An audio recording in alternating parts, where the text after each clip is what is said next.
Assalamualaikum warahmatullahi wabarakatuh. Waalaikumsalam warahmatullahi wabarakatuh, Pak. Ya, terima kasih Bu Jenny. Saya sangat bahagia pada siang hari ini. Iya, karena kemarin dapat video Bu Jenny itu melalui kiriman dari beberapa kawan-kawan. Sehingga pas melihat itu sebenarnya kita sangat ingin berkomunikasi langsung karena setelah dilihat dari video yang beredar itu ternyata ada sisi yang perlu kita lihat dari sisi Bu Jenny. Itu bukan hanya pengobatan secara ilmiah saja, tapi ternyata ada pendekatan keagamaan yang sangat besar kalau saya lihat di sana. Nah, jadi kita minta kepada Bu Jenny, mudah-mudahan ini jadi bermanfaat juga masyarakat kita nanti untuk Sumatera Barat dan untuk Indonesia secara umumnya. Sehingga masyarakat yang terkena ataupun jangan terlalu panik, tapi perlu pendekatan diri kepada Allah Subhanahu wa Ta'ala. Nah, di samping kita tetap berusaha secara Assalamualaikum warahmatullahi wabarakatuh. Perkenalkan, nama saya Jenny Martinus. Biasa dipanggil Jenny, tapi saya manggil diri saya Jen. Usia saya saat ini 29 tahun, statusnya sudah menikah 7 tahun, dengan 5 bidadari surga yang sudah Allah panggil.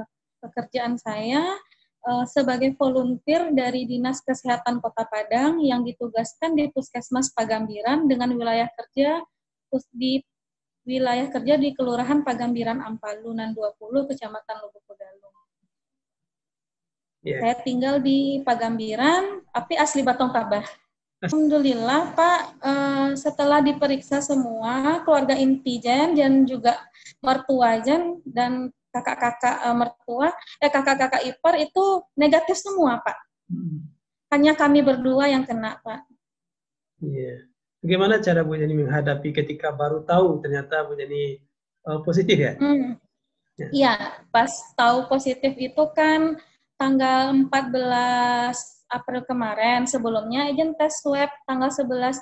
Jadi ada instruksi dari Dinas Kesehatan, setiap yang megang pemantauan PJ COVID sama PJ Surveillance, itu harus diperiksa tes swab-nya Pak, di Rumah Sakit Semen Padang. Jadi kebetulan karena izin berdua, kan kalau kabarnya waktu itu satu, yang PJ Surveillance aja yang diperiksa, tapi kan karena Jen berdua kerjanya sama Kak Trisnawati, Ijen yang mengajukan diri, Ijen bilang ke Kak Tris minta tolong tanyakan ke orang DKK-nya apakah boleh Ijen juga diperiksa, karena kan Ijen juga banyak kontak dengan masyarakat yang datang dari luar daerah, gitu.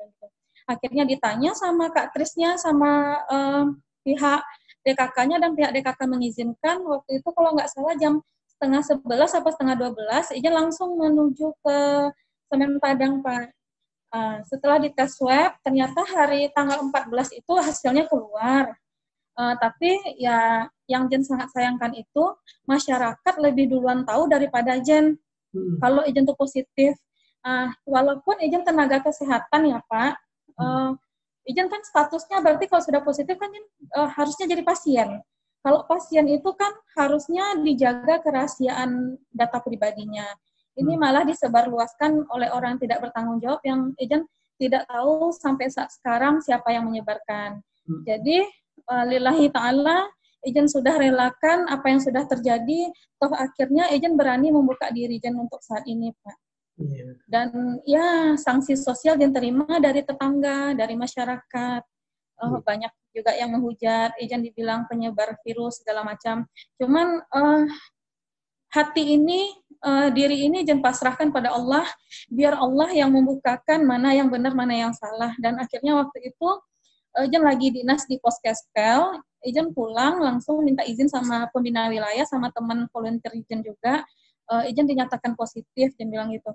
Jadi Ijen harus pulang. Jadi Ijen ke puskesmas dulu, nemui Udajan, Ijen bilang, tolong berdiri jarak jauh dulu sebentar. Kenapa, Dek? Ijen lagi diuji hasil swabnya sudah keluar dan ternyata Ijen dinyatakan positif. Awalnya sedih, Pak. Awalnya sedih, tapi Ijen mencoba tenangkan diri karena kita tahu bagaimana perjalanan COVID ini. Ijen tahu, sangat tahu Ijen. Kita tidak boleh sedih karena kalau sedih itu akan ngedrop, turun imun tubuh. Nah, setelah itu Jen pulang, Jen buka baju, Jen ganti baju, ganti pakaiannya, Jen mandi lagi, dan Jen sholat duha. Waktu itu jam berapa Jen ketahuannya? Jam 11 kalau nggak salah. Jam setengah 11, Jen pergi sholat duha, ya minta ampun pada Allah, minta kesembuhan, minta diberikan hati yang kuat untuk menghadapi nikmat Allah ini. Jen bukan bilang cobaan, Ijan bilang ini adalah nikmat dari Allah, karena Allah tidak berikan Ijan nikmatnya punya harta banyak, karena nanti bisa-bisa jangan lalai. Allah berikan nikmat dengan sakit ini mungkin sebagai untuk yang lebih dekat lagi dengan Allah. Akhirnya Jen isolasikan mandiri diri Jen, udah Jen suruh tidur di luar, antar makanan Jen sampai depan pintu saja, depan pintu kamar, dan memang berat. Dan besok paginya Ejan disuruh ke rumah sakit, dijemput dengan mobil ambulan DKK. Yang jemput Ejan, yang bikin hati Ejan hancur itu, yang harus bawa Ejan ke rumah sakit itu Mama Jen sendiri. Mama Jen yang bawa ambulan, bawa Ejan ke rumah sakit M. Jamil ini.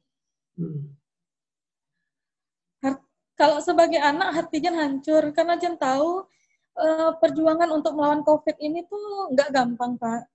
Kita cuma punya dua pilihan, pulang dengan keadaan sembuh sempurna, atau pulang dengan nama tanpa orang tua, tanpa keluarga bisa lihat jenazah kita. Jadi Mama pas pakai baju hazmat di puskesmas, itu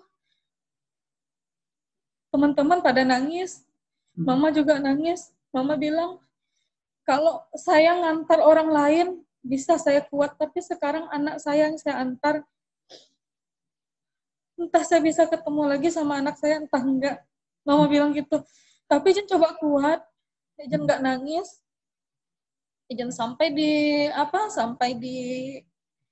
rumah sakit ini, di screening. Di screening, Jen sudah sampaikan berkali-kali ke dokternya, dokter, saya sudah terkonfirmasi positif COVID-19 melalui tes PCR. Jadi ini gimana solusinya? Ya ditanyalah, begini, begitu, begini, begitu. Dan dia ambil keputusan, ternyata Ejen harus diisolasi mandiri katanya. Ini Ejen bisa nerima keadaan Jen, tapi masyarakat itu langsung, jijik lah, mandangnya takut lah, video-video kan segala macam, foto-foto nggak jelas, ditegur itu nggak bunyi, malah langsung lari ke dalam rumah. Ya bagaimanapun, walaupun Ejen tenaga kesehatan yang udah tahan banting, tapi posisinya sebagai pasien kan Ejen juga sedih kalau digituin. Akhirnya Ejen diam di rumah. Jam 11 malam baru dicek labornya. Sementara kondisinya Ejen udah kelaparan, Ejen udah kehausan, karena kan Ejen kan positif, berarti kan ambulan nggak boleh keluar kemana-mana. Memang harus stay di sini, dekat ruangan COVID-nya. Jam 11, sudah diperiksa, jam setengah 12, foto toraks, terus dokternya nelfon lagi, dokter yang lain nelfon lagi, Ibu, hasil foto toraks sama labornya bagus, tapi gula Ibu agak tinggi nih, 171. Dokter, gula saya itu tinggi bukan karena saya penderita diabetes, saya itu dengan riwayat PCOS. Apa itu PCOS? Kata dokternya, Polycystic Ovarian Syndrome, dokter, dan saya itu tiap bulan terus kontrol dengan dokter SPOG, dan saya dikasih metformin. Hari ini saya sama sekali tidak minum metformin, dia bilang gitu. Ya udah, kalau sebenarnya bisa isolasi mandiri di rumah Ibu, tapi kalau karena melihat gula darahnya begini, lebih baik kita lakukan isolasinya di rumah sakit. Dan itu sebenarnya juga atas instruksi Kepala Puskesmas dan Ibu Kepala Dinas Kesehatan, Ibu Ferry Mulyani, Pak. Jadi terima kasih banyak buat Ibu Ferry Mulyani, terima kasih Dokter Nur sudah lelah-lelah mengurus Ejen hari itu, memberikan Ejen yang terbaik, Ijen ikuti semua aturan protokoler dari rumah sakit dan dari ibu. Akhirnya oke, Ijen mau masuk, Ijen mau isolasi. Sedih hatinya itu ya Pak. Ya namanya kita manusia, kadang ya setan langsung merasuki pikiran, apa Ijen bisa sembuh, apa Ijen bisa ketemu lagi dengan orang tua, dengan suami, dengan adik-adik. Pas Ijen bisa, Ijen mau masuk ruangan, Ijen nggak bisa nahan tangis, Ijen Pak.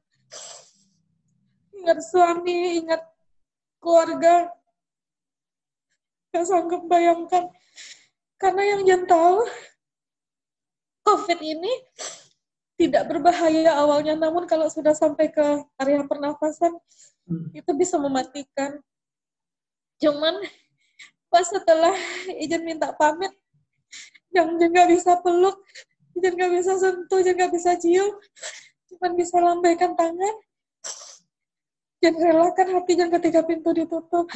Ya Allah, hidup dan matiku hanya untukmu, kupasrahkan segalanya padamu ya Allah. Sehat dan sakitku, hidup dan matiku hanya tergantung padamu. Aku sakit hari ini, aku mohon ampun atas segala kesalahanku, baik yang kusengaja atau tidak. Mohon berikan mukjizat-Mu padaku, mohon sembuhkan aku ya Allah. Hanya itu yang Jen bilang Pak, sampai Jen di ruang transisi dulu, jadi belum masuk ke kamar ini dulu. Di ruang transisi, itu Jen ganti baju, Jen sempat tidur sebentar dan perawatnya di situ waktu itu bilang, kakak udah makan belum? Ijen lapar banget, suster. Dia kasih nasi yang harusnya dia makan buat Ijen Pak.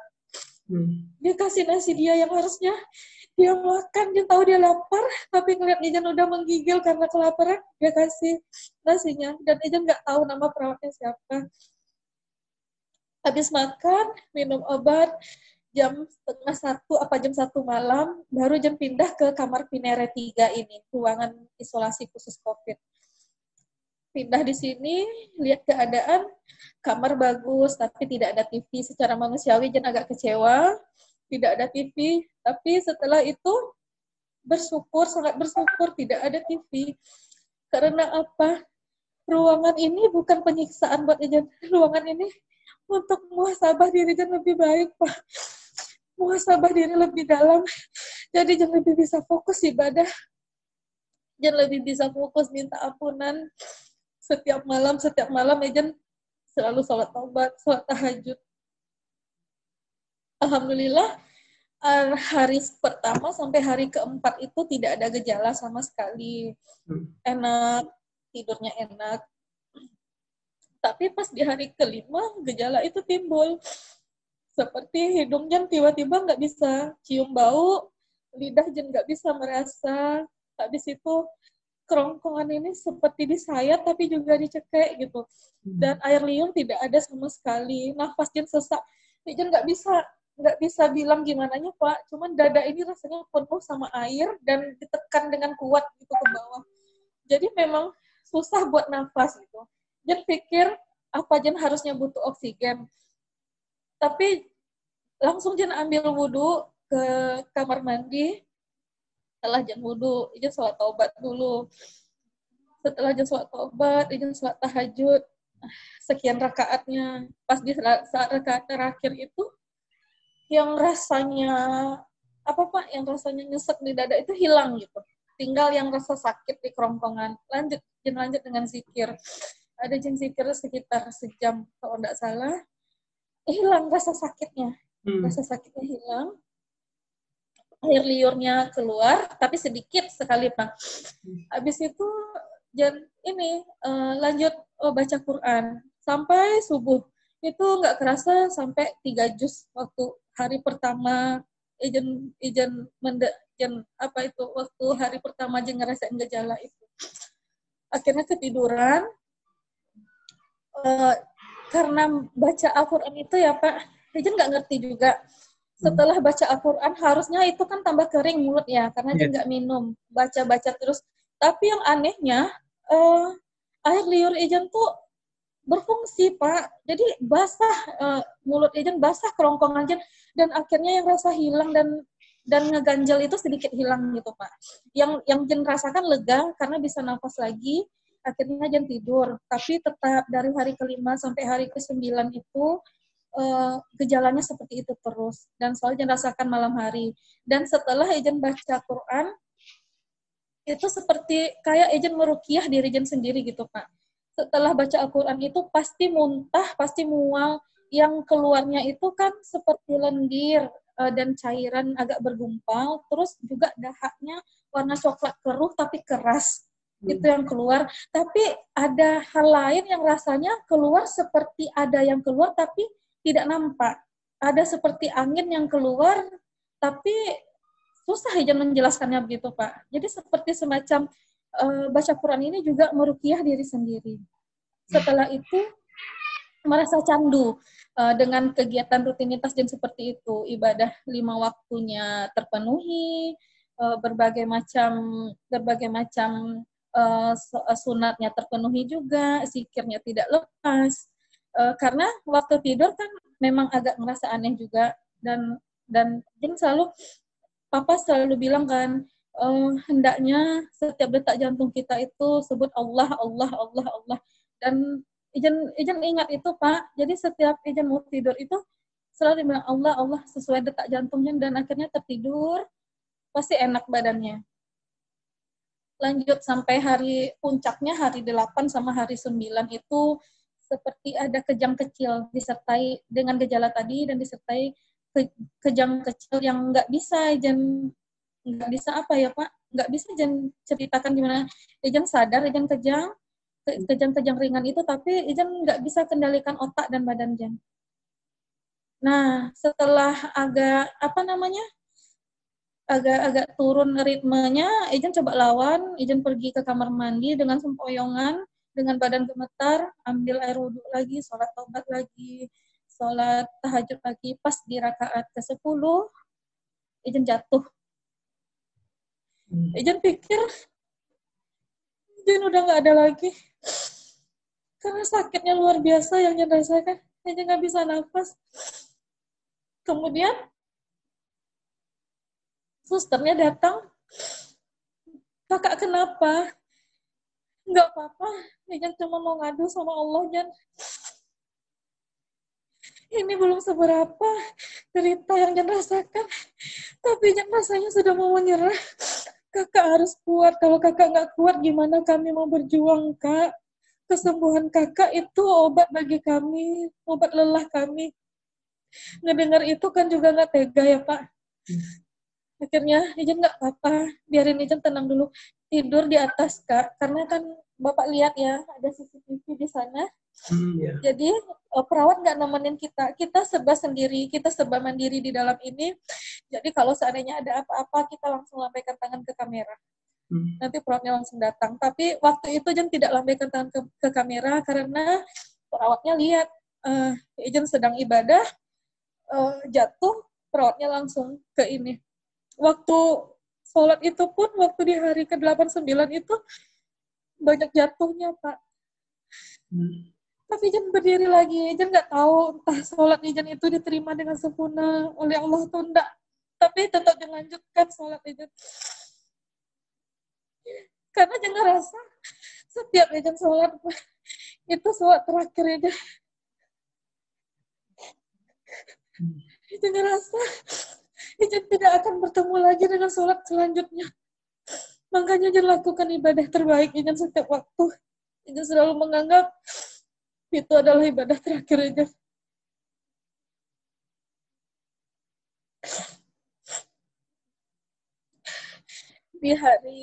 Di hari ke-12 kemarin, alhamdulillah, Ijen sudah khatam Quran. Walaupun Ijen bukan penghafal Quran, tapi selama sakit di sini Ijen muhasabah diri Ijen. Terlalu banyak salahnya pada orang tua, terlalu banyak salahnya pada suami, adik-adik, teman-teman, pasien-pasien, dan orang yang Ijen kenal maupun Ijen kenal. Ijen mohon ampun, Ijen mohon maaf atas semua kesalahan Ijen. Sebenarnya aja tidak sengaja melakukan semua kesalahan-kesalahannya. Namanya manusia, kita tidak luput dari hilaf dan dosa. Alhamdulillah, sejak kemarin, penciumannya udah mulai kerasa lagi. Memang Ejan berbohong di depan kamera. Ejan bilang Ejan baik-baik saja. Padahal derita yang Ejan rasakan luar biasa. Ejan tidak ingin orang-orang lihat kalau Ejan itu lemah. Ejan ingin memotivasi. Ejan ingin motivasi semua pasien-pasien, masyarakat-masyarakat agar lebih semangat dalam menjalani hidup. Berikan ibadah terbaikmu selama hidupmu. Karena kita nggak tahu kapan kita akan diambil. Amal ibadah apa yang akan kita bawa nanti di saat Allah memanggil kita.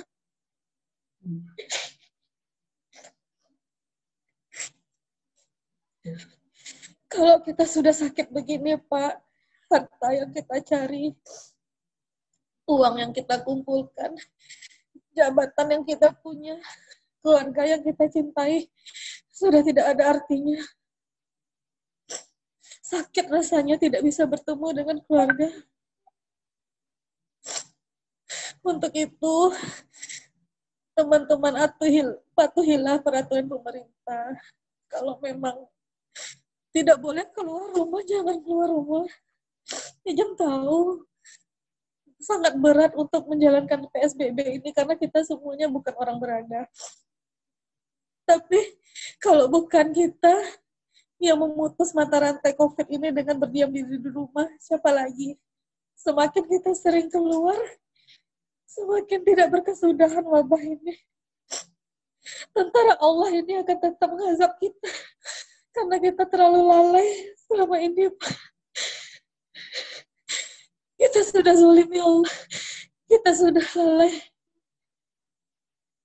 Allah sangat sayang kita, tidak tinggalkan kita sedetik pun. Tapi kita sebagai manusia terlalu berani lalai dari Allah, tinggalkan Allah, jauhi perintah Allah dan mendekati larangan-larangan Allah. Cukup Ijan yang merasakan bagaimana sakitnya. Ijan tidak ingin warga-warga masyarakat yang lain juga merasakan sakit yang dirasakan. Bersyukur Ijan, karena gejalanya nggak begitu berat.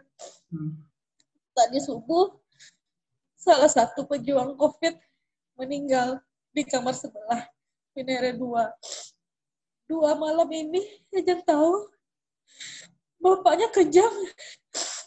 Bapaknya muntah-muntah, sama kayak Ijan awalnya. Tapi karena usianya sudah renta, beliau akhirnya sudah tidak tahan dan menghadap Allah tadi. Allah panggil beliau waktu subuh tadi. Malam, waktu Jen mau cari baju di luar, baju habis laundry, sempat lihat bapaknya. Sempat senyum dengan bapaknya juga senyum, tapi keadaannya sudah lemah. Tidur meringkuk sendiri. Harusnya ada keluarga yang menemani bapak. Oke, kalau Ijan masih muda, masih banyak temennya yang bisa nemenin lewat handphone. Tapi bapaknya udah tua, nggak ada yang nemenin, nggak ada yang urusin. Kalau kita mau muntah-muntah sendiri, kalau kita pusing-pusing sendiri, kalau kita tersiksa sendiri, begitulah penderita COVID. Perawat nggak mungkin nemenin kita, mereka hanya mantau kita lewat CCTV. Kalau kita sudah gawat, betul-betul gawat, baru perawatnya masuk. Yang jadi televisi Ijan itu jendela, kaca pintu ini. Jadi, kenapa Jen bilang televisi? Televisinya aktif kalau saat tenaga medisnya lalu lalang di sana. Bawa pasien, mau periksa pasien, bawa mayat. Ya Allah, ya Rabbi.